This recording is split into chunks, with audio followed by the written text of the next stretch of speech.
In case you hadn't heard, a big chunk of our nation's higher ed system is failing students, especially those from our most vulnerable populations. Unfortunately, we have almost no way to hold colleges accountable for their results.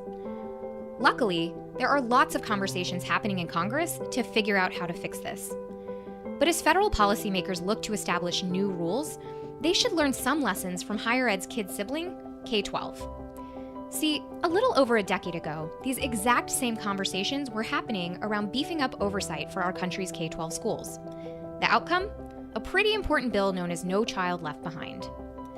The truth is, NCLB was hugely important for bringing attention to large achievement gaps plaguing our nation's schools, especially for subgroups of students.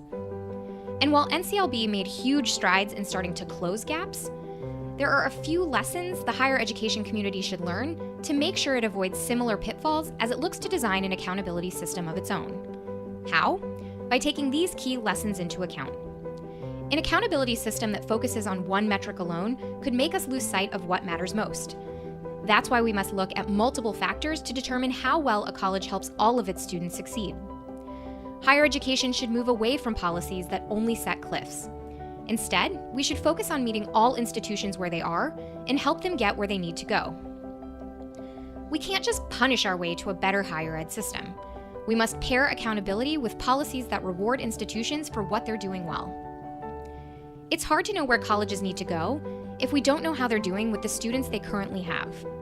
Overturning a federal ban on student-level data will help us get a complete picture of all student outcomes. Averages alone can obscure critical gaps in student outcomes. We need to look below the surface so that institutions have motivation to help all of their students succeed. It's clear there's a lot higher ed can learn from its kid sibling K-12.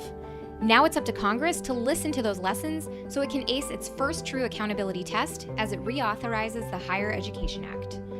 For more information on all of these lessons, visit us at thirdway.org/education.